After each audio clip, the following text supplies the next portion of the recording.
We can go now? Yes, sir. Okay, once again, welcome to our panel on business transactions. My name is Dr. Malcolm Beach, and I'm your moderator for this particular session. I'm the chairman of the African Diaspora Business Roundtable based in Washington, D.C., and we try to get diaspora businesses to connect with African business and do some business transactions. So I'm very delighted to have an opportunity to share some ideas and thoughts with our international audience. I mean, we've got viewers from all continents: Australia, Europe, United States, countries in Africa like Ghana, South Africa, Tanzania, Uganda, Nigeria.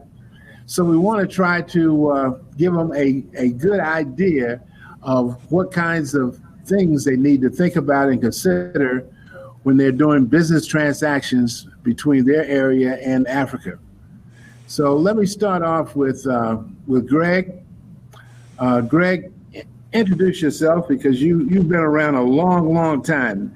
Did you write the AGOA Act, or has been that long? What? Not exactly, but I worked with the people who did write it, and I was on the group in the House led by Congressman Ed Royce that got it passed back in 1997. So I've worked on it from the beginning, and there were some flaws in it, including that it didn't cater to small and medium enterprises, particularly the diaspora. Now, we think of the diaspora outreach as relatively recent, but it isn't. Almost 100 years ago, Marcus Garvey sent a delegation to Liberia to share expertise and finance and equipment, and for a variety of reasons, it didn't work out. We're now in a position where we have people like Malcolm, like Stanley Strader, who will be on shortly, like Janine, who have worked on the diaspora issues for quite a while. And our counterparts on the continent have worked with us, and I think I'd say we're on the precipice, but that sounds like we're about to fall off. We're not. We're about to launch. And okay. One symbol of that is the recent MOU between the African Merchants Association, which are primarily buyers on the East Coast of the United States from North Carolina to New York, and the African Women's Entrepreneurship Program, which has 44 chapters around the continent.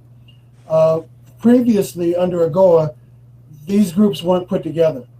Even when Prosper Africa started, which I've been working on since January of 2018, that has only recently become a very active initiative.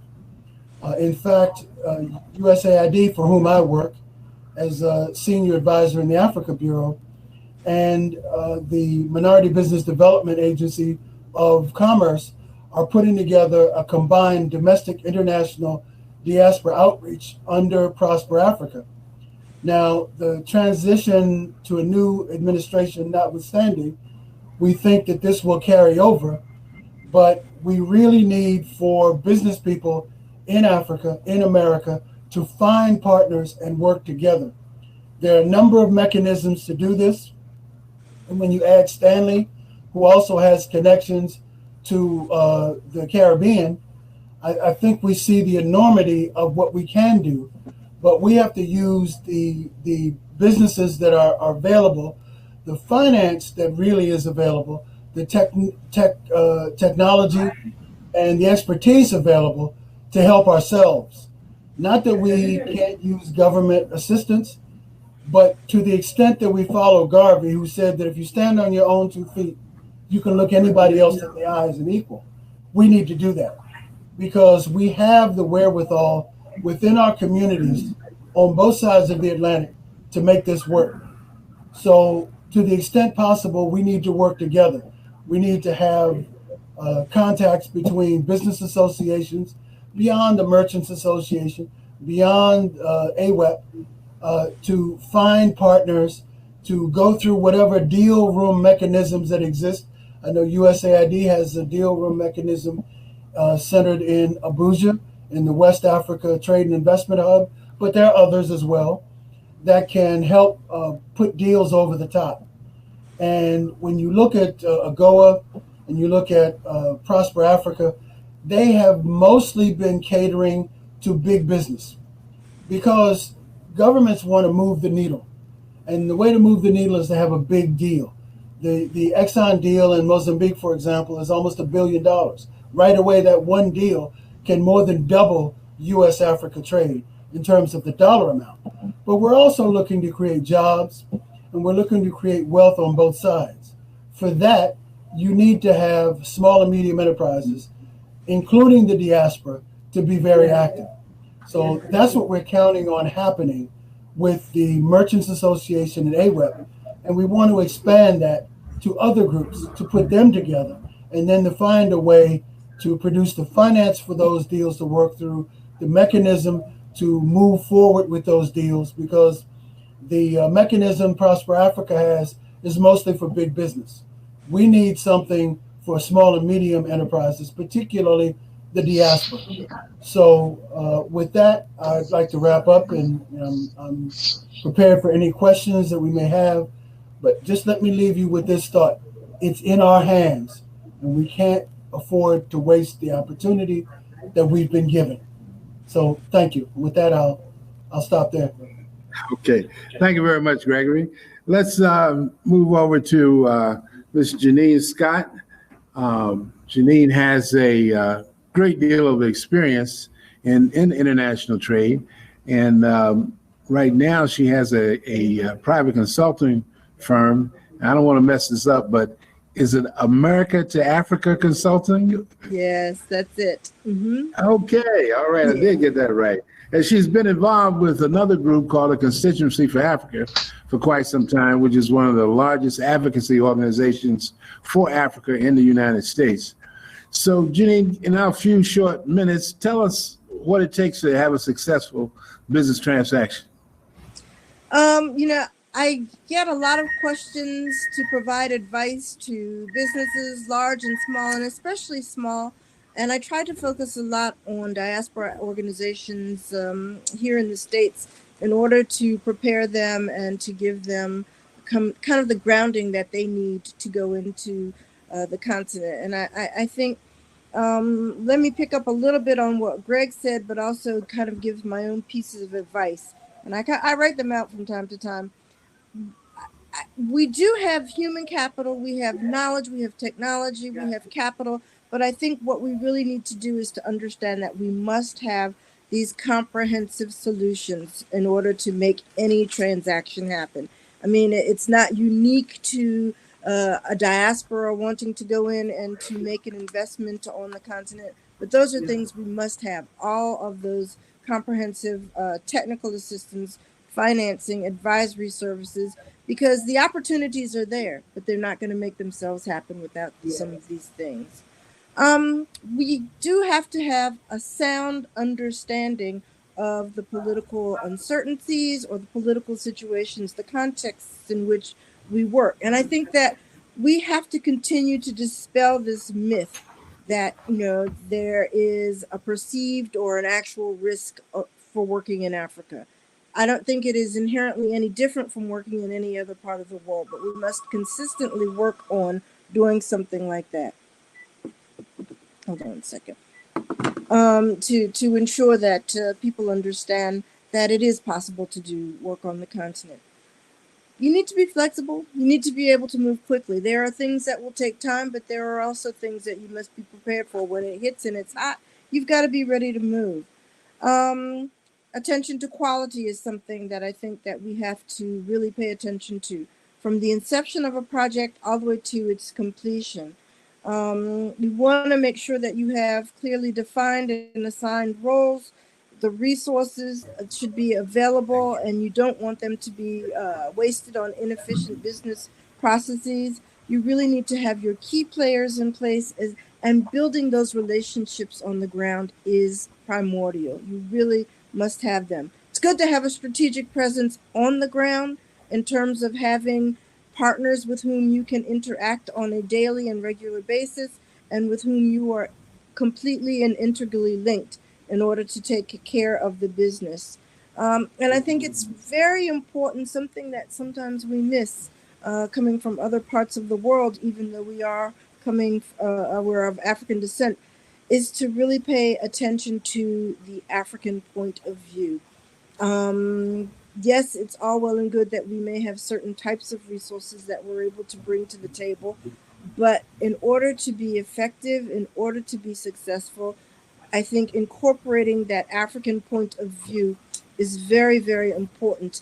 And recognizing the fact that the opportunities are not just what you may think are good in terms of bringing something in, but what are the value adds that you really will be bringing in? If you're going into cocoa, for example, do you want to just deal in trading in cocoa, or are you looking at the next stages of processing and manufacturing of chocolate products? The same with stones or any other thing that you might want to go into. So I think looking at the stages of value addition in terms of where you may be able to go with that. Gregory talked a bit about some of the things that have been done to date, and that there are resources available through Prosper Africa, AGOA, and so forth that we've been working on through the years. But he also concluded by saying some things about the fact that from a policy perspective, since I do also chair the constituency for Africa, we can look a little bit more deeply at how to make more effective linkages with smaller and medium-sized enterprises from the diaspora. We just came out of the election, and I served on the National Steering Committee for Africa Diaspora for Biden, which was one of the official organs of the campaign. And we actually put together some policy recommendations in that regard. And I'll just kind of go over them briefly, and would, certainly be open to following up. But 3 or 4 of the things that we said should be done that we've recommended and that have been taken into effective consideration as the Biden-Harris team begins to put the administration together for coming into 2021. We want to institutionalize the annual U.S.-Africa Leaders Summit. We think that that will really help us to promote African American or diaspora businesses to work with African businesses to grow jobs, to fuel economic development and strengthen relationships between the communities. We want to enhance trade and investment mechanisms. Yes, we have Prosper Africa, etc. But we do think that increasing two-way trade between African countries and the U.S. With a focus on leveraging finance and prioritizing investment into the continent is something that should be focused on. We want to create a platform for minority small business partnerships between the U.S. and Africa. This will involve leveraging resources and convening power with departments such as Commerce, the U.S. Chamber of Commerce, the Minority Business Development Association, etc. We would leverage existing efforts, but also to mobilize other resources and other human and capital resources. And we'd like to see if we can create an active investment vehicle to catalyze mid-sized businesses for trade and investment with the continent. I think I'll leave it at that for now in terms of let me pick up one other thing, and it's, again, I'll just carry over from where Greg left off. He talked about the fact that, yes, big business is really what has featured to date. But I think one of the things that I like to do in looking at and working with big businesses from time to time is to find those linkages for the small and medium scale enterprise, and to look at how we may be able to take a minority enterprise and link it with local content initiatives on the continent. And so, for example, the petroleum or the oil industry lends itself well. You may have a large company with a large operation in any country on the continent, but within there are so many levels of contractual opportunities. So you may be able to take a catering company, for example, and to find them, marry them with a local content company and bid on those opportunities. There are other technical kinds of opportunities as well, whether it's robotic engineering, undersea, specialized diving services, etc. And there are companies that we can find in the U.S. that are small and medium scale who have these capabilities, and let's marry them with companies on the continent to be able to enable them to take advantage of some of these opportunities. So I'll stop there for now. Okay, thank you very much, Janine. And that is exactly what we want to do. We're trying to hook up the American diaspora with the African entrepreneurship. Now let's get a word from some of these African entrepreneurships. And a representative here is Phyllis Waklanga from the Kenya Manufacturers Association, Kenya Association of Manufacturers. Phyllis, can you hear me? Yes, Phyllis? Malcolm, I can hear you. Can you hear me? Okay. Yes, I can hear you now. Yes, Phyllis, I can hear you. Can you hear me? Yes, okay. I can hear you. Okay. Yes, we were saying that we've talked about some things that the diaspora wants to do and the opportunities available. Tell us a little bit from your side what the African entrepreneurs are interested in terms of partnership with the diaspora. Thanks for that question. I represent the Kenya Association of Manufacturers, which is basically the body that represents the manufacturing sector in Kenya. And we see a lot of opportunity and linkage with the diaspora community. Some of the areas we see is the area of technical expertise, innovation, also partnering with them to exploit some of the existing opportunities and investment. But what we are seeing as the current big opportunity that can drive Africa transformation is the Africa Continental Free Trade Area, because from January, we'll be able to trade, I think, immediately with about 40 countries that are ready to move goods across the continent. And this Continental Free Trade Area is expected to grow by 33%, the intra-Africa trade. And I think for us, that's what we see as a big opportunity, because the manufacturing sector in Africa is a big potential for job creation and value addition, and also the linkages it can create across the continent.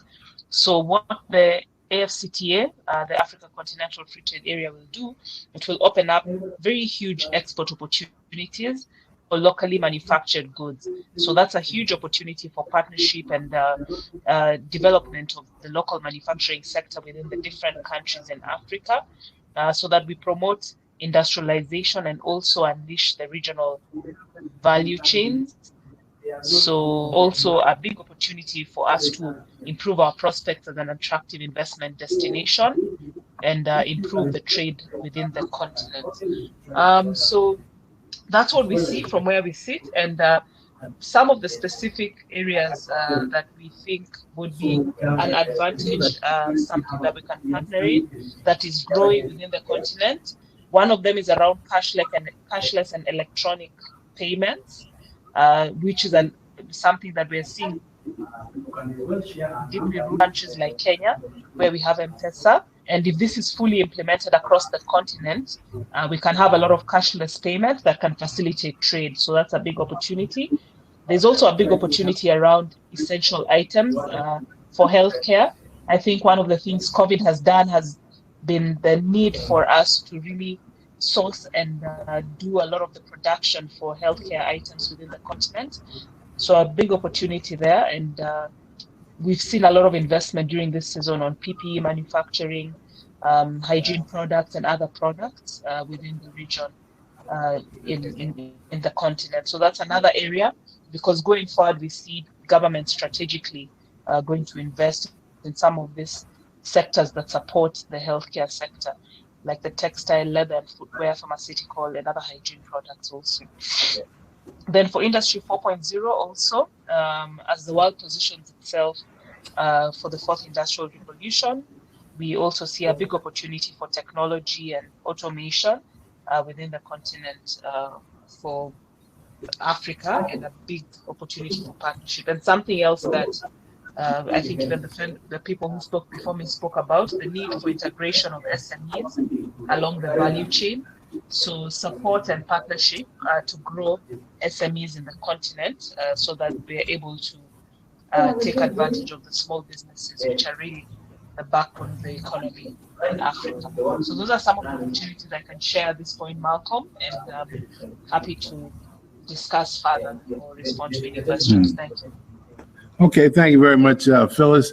Let me just ask you if you have any examples of where there's been any partnerships that have been fruitful, that worked out for both sides.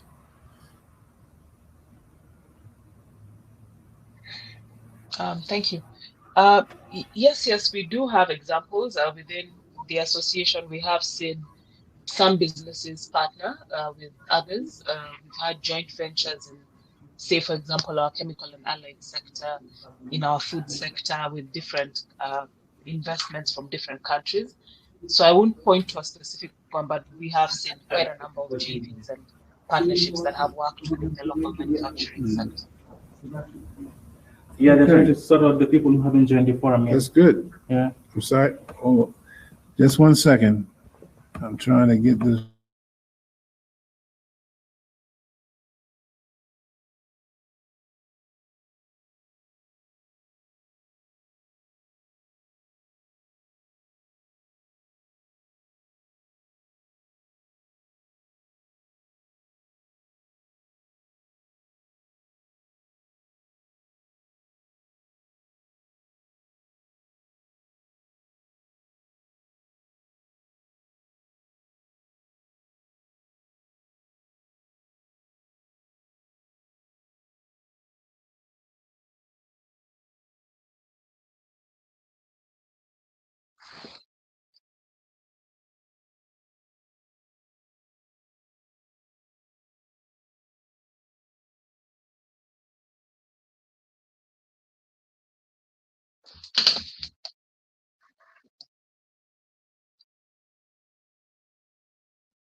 Okay. I'm not saying I'm more confused. That's one option.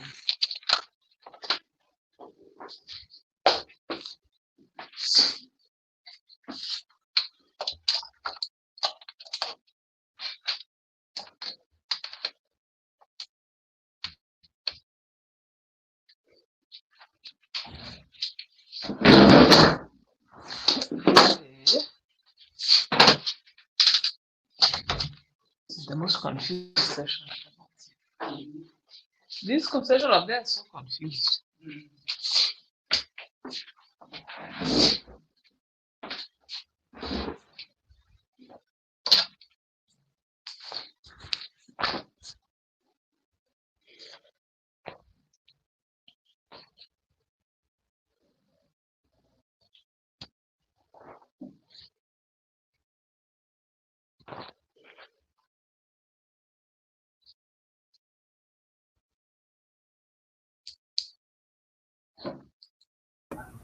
Okay, we're working on it. We've got to interchange some of the speakers for the slots time.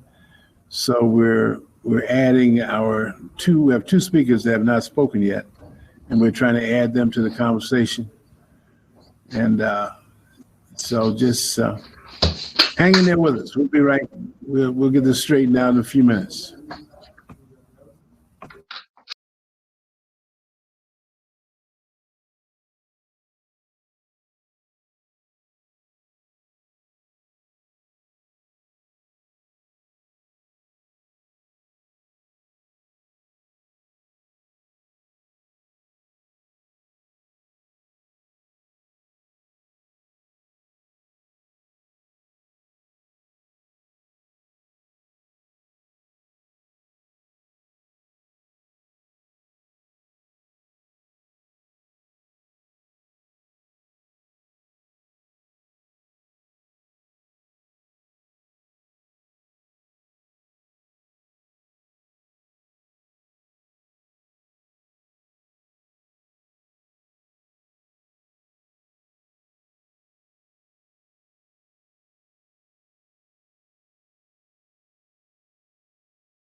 Okay, while we're waiting on some of our technical people to add our additional speakers, I just want to start at talking just a bit. Some of the things that Gregory was discussing was the connection that he's engineered between an American group of buyers and a African group of suppliers. And some of the issues that occur between those types of groups are just simple matter of payment. How do you pay for the inventory that has to be shipped? You know, it would be great if we could have just-in-time supply system where just-in-time means that you only got a day or two between the time that the shipment arrives and the time that you get paid for it. So it's not a long length of time waiting for accounts receivable. So that is always a challenge, both for the supplier and for the actual buyer. You know, very few buyers have the money to pay you on day one as soon as the shipment arrives. So there has to be some kind of financing mechanism put in place to take care of that. And likewise, on the supplier side, you know, all the raw materials and labor that go into creating a product, you have to figure out how soon you can recoup that cost. And, you know, that's one of the issues. So, Greg, are you back? I can't hear you. Can you unmute yourself? I'm back. I'm unmuted now. Okay. There are a number of payment systems that can be used as mobile wallet. There's M-Pesa, which is in Kenya. There are a few others. I don't know if, well, PayPal is not available everywhere. I'm not sure that some of the others, PushPay or Cash App, would be available. But you need some means of sending payment to producers that bypasses the bank, that goes directly to a card, like we do here in the States. Again, I'm not sure if these systems will work, but that needs to happen. Now, there are transportation options that are opening up. Kenya has direct flights to the United States. United is supposed to be having flights from Ghana and Senegal into the United States. There's others being worked on, going to Gambia from Baltimore, and then to a regional series of flights.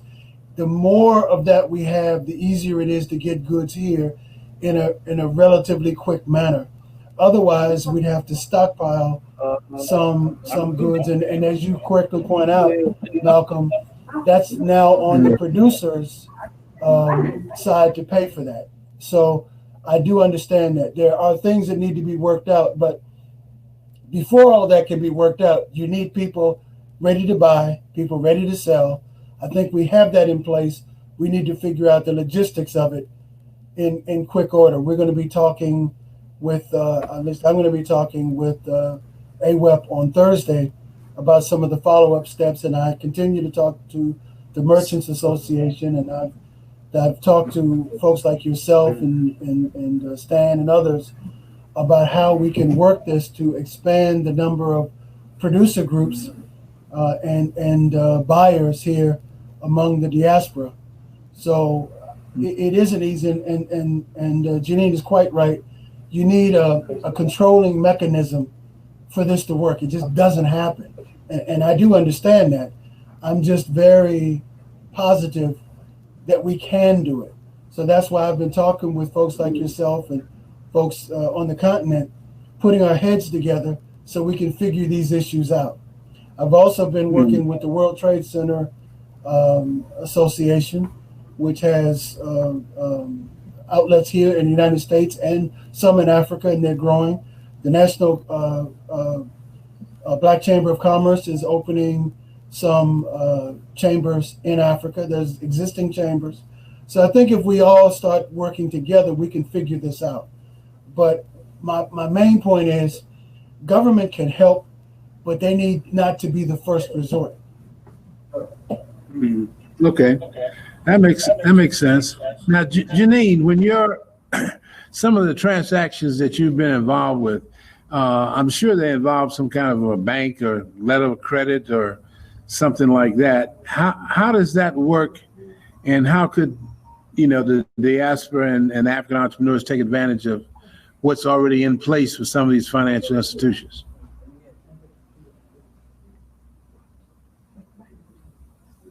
Can you unmute yourself? Unmute. Sorry. Okay. There are some, of course, very traditional routes that people take. They go and they open up letters of credit, standby letters, and so forth, just to facilitate the regular trading mechanisms. There are some newer forms of monetization that we've also been looking at, whereby the value of a contract it helps you to leverage the types of financing that you might need. As long as there's proof of product, there's proof of buyer. That proof of buyer has proof of funds and the like. So we are looking at experimenting with that to see how we may be able to facilitate some forthcoming transactions. But to date, I would say most of the trade transactions in particular are done with the traditional means.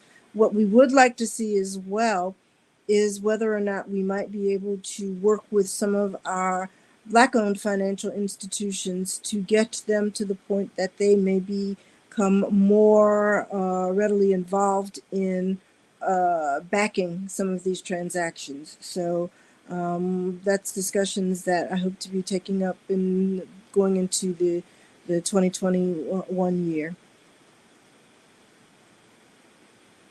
You're muted, Malcolm. Okay, that's very good. Now, Greg, let me ask you. Let me get on Prosper Africa for a minute. Now, that's supposed to be some money over there somewhere. Is the money that Prosper Africa has in their programs, can any of that be used for what we're talking about? Theoretically, yes, and I have talked about it. But what we have to have is the ability for deals to go through. Now, that was one of the big developments from the breakthrough of the African Merchants Association and AWEB. These are ready buyers and ready sellers. So there is no reason to believe that we can't tap into some of that program money, either in the field from the West Africa Trade and Investment Hub, which we're looking into now, or even Washington. So we're looking into that now that it's imminent. It's not theoretical. I think we can make the case that this is something that needs to be done. And as I say, there are discussions with the West Africa Trade and Investment Hub, also with the Nigeria USAID mission. In fact, there's a delegation representing a group putting together a pharmaceutical manufacturing plant in Nigeria, an American group that's dealing with a Nigerian company. They're going to be talking with USAID in Abuja, perhaps as early as later this week. There's Amethyst Technologies, which is a medical technology company, a diaspora company, and the United Bank of Africa is talking to them about some of the projects they have in Nigeria, Ghana, and elsewhere. So there are things that are happening. There is finance that is opening up. There are two in Africa that finance Africa projects, particularly small and medium enterprise and diaspora, that are already considering some projects that we've been sending to them. So the finance part is opening up. The logistics part, we still need to work out. And the payment part also needs to be worked out.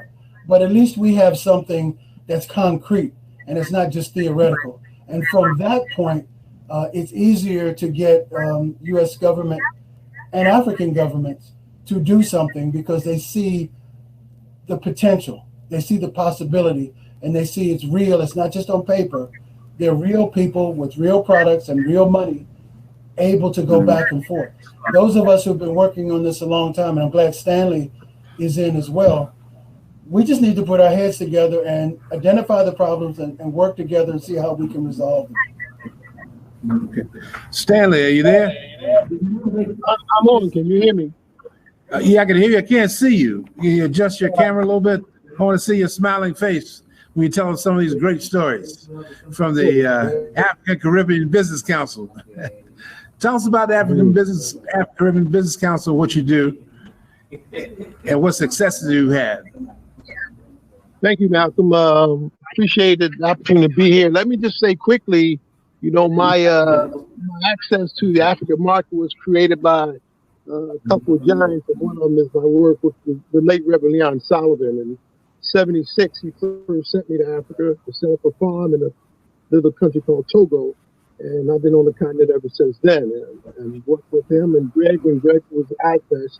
So I come by this through a number of ways. Number one, let me also say that in Philadelphia, we have a unique situation here.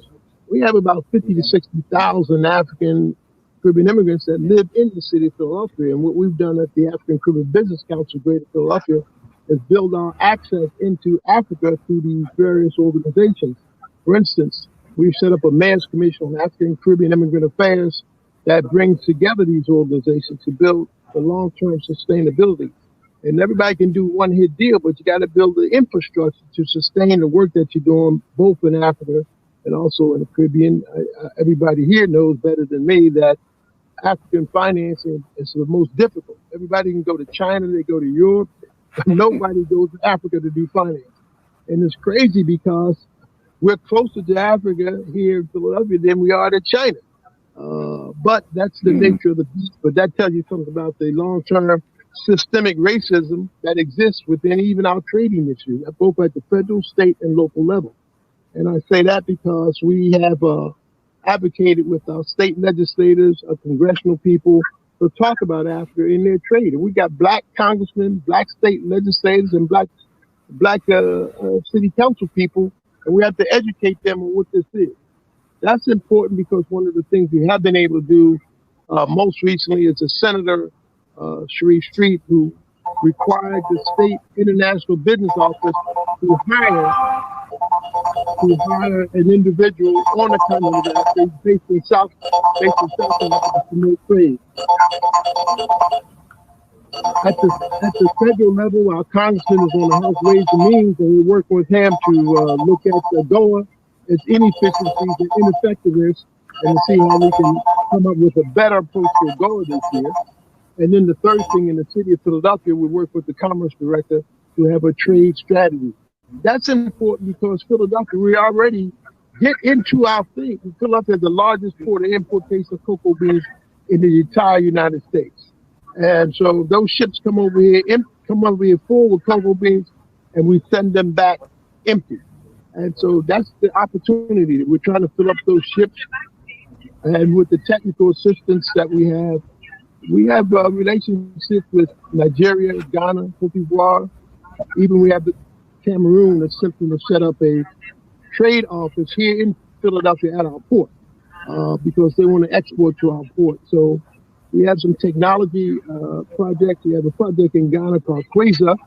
They're building an IT platform to do trade between West Africa and the Philadelphia ports. But the importance of that is if there's a Pennsylvania person involved in that project, we can get the state Office of International Business to put some equity capital in as long as it's a technical project. So that's how we're using our state resources here. Also, Greg was a part of the Prosper Africa program we had with the Ivorian Ministry of Small Businesses, SMEs here, and we had that relationship that we're still pursuing. And we're also working with the Kaduna Commodity Stock Exchange, Commodities Exchange, where we're trying to help them get financing to export agricultural products there. So we have a number of different things that are going on throughout the Commonwealth at different levels. And we also obviously take trade missions. We haven't had a trade mission for the last year now, but we're hoping to get over to Cameroon, Cote d'Ivoire, and Ghana within the next year once this COVID this stuff. The most difficult thing, and you've heard it over and over again, is financing. There's no banks in Philadelphia that finance any international project for Black people.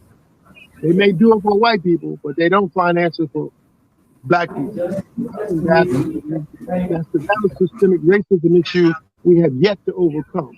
The opportunity to financing for projects or joint ventures and export is something that we continue to deal with within our institutions.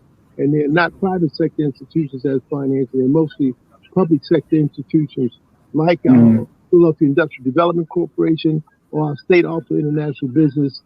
We tried with the new International Development Finance Corporation, but we haven't had any finance success there yet. And we're waiting to see how that goes out, to see if they're accommodating to African diaspora entrepreneurs coming to the table. So let me just stop there. If there's any questions, I'll be glad to answer them, okay? Okay. Thank you very much, Stanley. Let's go over to Ayula. Ayula, how are you today? I'm okay, sir. Can you hear me? Yeah, I can hear you. We're running a little short on time, so go ahead and tell us what you'd like for us to know about. Well, thank you very much. I was just sharing my own experience that I served in Nigerian Foreign Service for 35 years. And I served in New York twice. I served in Tel Aviv. I was 4 years in Nairobi.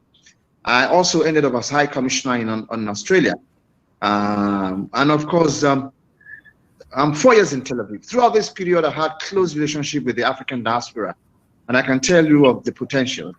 I currently serve as the DG NASIMA, the Nigerian Association of Chambers of Commerce, Industry, Mines, and Agriculture. And my own pitch is that indeed there should be a connection between the African diaspora as well as the respective chambers of commerce. It provides a platform and opportunity to work together. I was just sharing experiences of a big blockbuster movie, Half of a Yellow Sun. I don't know how many of you have seen it, which was written by Nigerian, Adichie. It was directed by B. Bandele. B. Bandele is a Nigerian. Both of them are diaspora as well. And also, of course, known that Lupita Oyango has clinched the deal to make Americana, which is also one of the books from Adichie. It's an example of the practical thing. Then lastly, while I was in Australia, I worked closely with the African diaspora that are in Australia. There are a group of African diaspora who are there in the area of the mining sector, and the African mining vision can benefit from this. The long and short of what I'm saying is that as somebody who is at home, who is in Nigeria, we have our chambers of commerce across Africa. They are very, very useful. And I think we should use that in terms of practical aspect of what's to be done, because there's a crisis and issues of confidence too, in terms of those who are home, like the Africans who are in the diaspora. I think this is just what I have to say. Technology has I sincerely hope we look forward to recommendations from this discussion. Thank you very much, sir. Okay, thank you very much, Ayula. Our time is up. We have another session coming up. It's called our deal room.